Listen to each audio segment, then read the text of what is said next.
Intermittent fasting has been around for a while now, but the more research that comes out, the more we're learning about sophisticated ways to actually use intermittent fasting to better achieve weight loss and wellness goals. Today, I'm sharing 3 new intermittent fasting studies and the valuable tips that have come out of this to help you better tap into fat burning mechanisms and achieve your weight loss goals with intermittent fasting. My name's Autumn. I'm a certified clinical nutritionist with my master's in nutrition human performance, and today's video is sponsored by LMNT.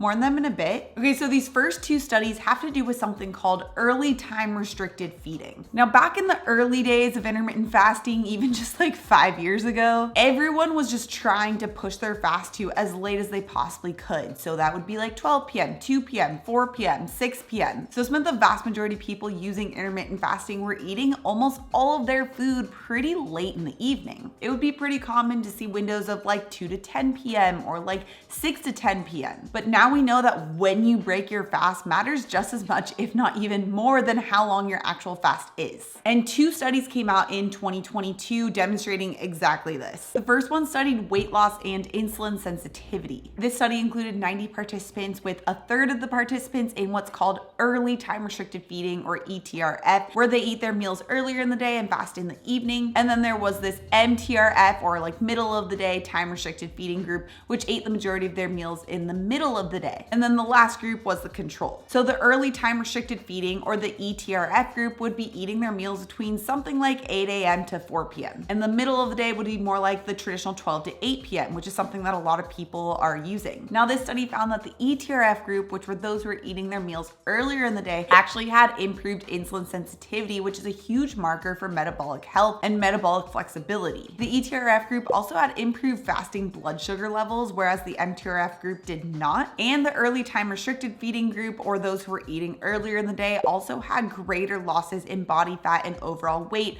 more so than the middle of the day time restricted feeding group. And to top all of this off, the ETRF group also saw reduced inflammation and better gut microbial diversity. Now, the second study on early time restricted feeding, which is where you're eating earlier in the day rather than later, was specifically looking at the stress hormone cortisol, which is something that's really important to factor in if you're specifically looking to tap into fat burning around the belly. And unbalanced cortisol levels can lead to low energy in the morning and an inability to fall asleep in the evening. Not to mention, overall high cortisol levels are directly tied to weight gain around the belly. So seeing how this early time restricted feeding did on your cortisol levels is a huge important factor. Now, this study, also done in 2022, found that the early time restricted feeding group, where they ate their meals earlier in the day, had better results on balancing the cortisol levels. It found that ETRF helped to raise cortisol levels in the morning and lower them in the evening, which is exactly what we want. We want higher levels in the morning to make us feel energized and awake, and then we want those lower levels in the evening so we can naturally go to sleep. So the takeaway from these first 2 studies is that you want to try and have your eating window when you're intermittent fasting to be as early as possible that actually fits your schedule. And that's a key point as well, because there are some ETRF studies where it's like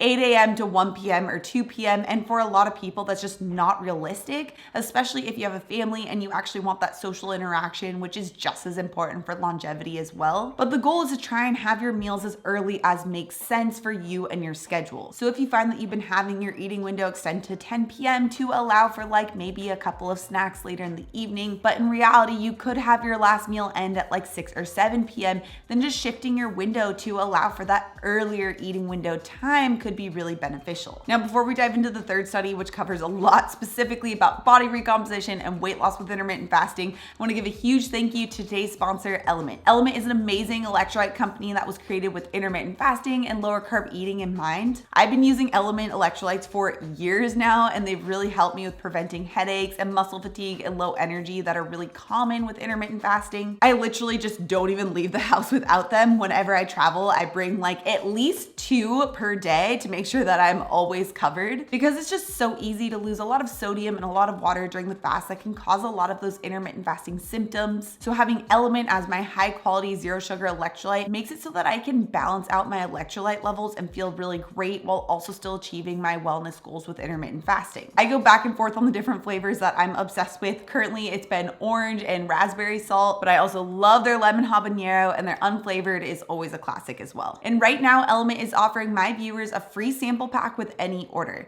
That's 8 single serve packets free with any LMNT order. It's a really great way to test out all 8 flavors, so you can get yours at drinklmnt.com/autumn. This is only available through my link, so make sure to check out DRINKLMNT.com/autumn. The link will also be in the description down below. Okay, this third study is specifically comparing intermittent fasting to different forms of weight loss. Now, this one will probably surprise you because this study is very recent. It came out in 2023 and studied 135 obese individuals. And they studied them for about a year and 8 months, which is a decent amount of time. They had these individuals following either a standard low-calorie diet, a higher protein diet, or an intermittent fast. Granted, they did use a type of intermittent fast I'm not a fan of, which is that 5-2 method. I've not found it to be as effective, but regardless, the researchers found that weight loss occurred across all 3 groups. However, the high protein group actually saw the greatest reductions in body fat and weight loss. The high protein group also had better benefits with their blood lipids. And so what this third study really demonstrates is what we talk about on this channel all the time, and it's that you can't out-fast a bad diet. Too often I see people just take intermittent fasting and apply it to the types of meals that haven't supported their goals in the past. And although you might lose weight initially and in the beginning, it's not going to be body recomposition. It's likely going to result in a lower metabolism because of muscle loss, or depending on what you're eating, it could even cause weight gain. This is why on my channel and in my programs, I always recommend eating meals that are focused around protein, fat, and fiber. Because when you can combine these 2 methods of eating enough protein for your body's needs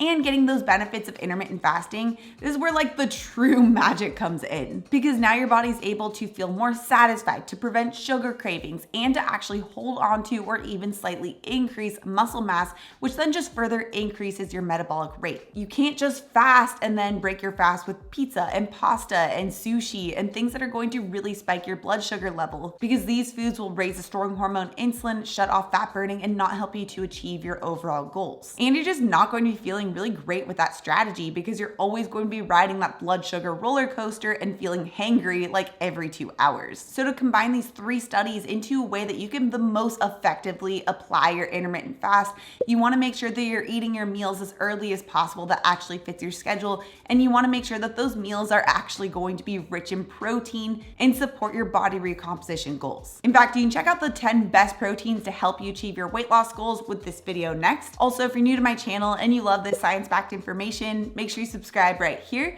Come out new videos every Tuesday and Thursday. All right, guys, thanks so much for tuning in, and I'll see you in my next video.